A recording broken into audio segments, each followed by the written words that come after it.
आपने वॉल्यूम 1 से कॉन्सेप्ट तो पढ़ लिया, लेकिन अब मार्क्स स्कोर करने हैं। क्या आप 3 सबसे बड़ी गलतियां कर रहे हैं एमसीक्यूज प्रैक्टिस करते वक्त? हेलो, मैं हूं खुशी और ये है साइकोलॉजी कैटलिस्ट। आज हम power with in psychology volume 2, जो कि क्वेश्चन बैंक एडिशन है, का रिव्यू करने वाले हैं।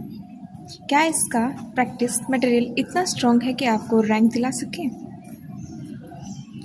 अगर आपने वॉल्यूम 1 का रिव्यू मिस किया तो लिंक से आपको वो वीडियो मिल जाएगा।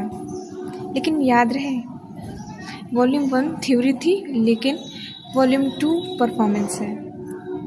और इस वीडियो में हम फोकस करेंगे एमसीक्यू क्वालिटी, पीवाईक्यू रिलेवेंस और आंसर की एक्यूरेसी पर।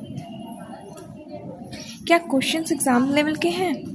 बहुत सारे बुक्स में प्रैक्टिस क्वेश्चंस आसान होते हैं। वॉल्यूम 2 में कॉन्सेप्चुअल और फैक्चुअल क्वेश्चन का अच्छा मिक्स है। ये बहुत इम्पॉर्टेंट है। मेन क्वेश्चंस की डिफ़िकल्टी को मैं 90% स्कोर दूंगा, जो चैलेंजिंग है, जो कि यूजीसी नेट जैसे एग्ज़ाम्स के लिए बहुत अच्छी बात है। सबसे ज़रूरी सेक्शन पीवाईक्यूज़। ये बुक एग्जॉस्टिक पीवाईक्यूज़ का वादा करती है। हमने चेक किया है क्या टॉपिक वाइज सजेशन हेल्पफुल है।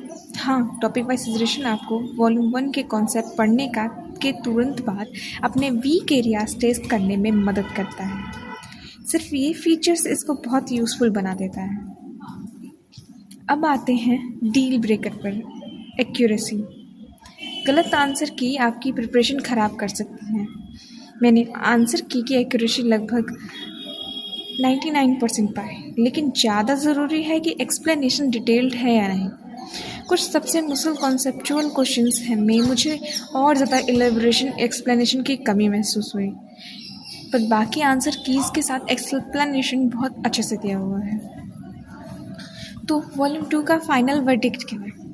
ये वॉल्यूम 1 का परफेक्ट कंपेनियन है, लेकिन सिर्फ यही आपका प्रैक्टिस सोर्स नहीं होना चाहिए। इसका इस्तेमाल नॉलेज टेस्ट करने के लिए करें, लेकिन उन 10% मुश्किल क्वेश्चंस के लिए आंसर के लिए आप ज़रूरी है कि आप क्रॉस रेफरेंस ज़रूर करें। ये एक स्ट्रॉन्ग बाय है। अगर आप साइकोलॉजी एंट्रेंस एग्ज़ाम को क्रैक करने के लिए सीरियस हैं, तो आपको एक सॉलिड स्ट्रेटजी की ज़रूरत है। उसके लिए आप सब लाइक और सब्सक्राइब करना ना भूलें, क्योंकि आगे आने वाली वीडियोस में मैं आपको एक परफेक्ट स्ट्रैटेजी प्लान के साथ दूँगी।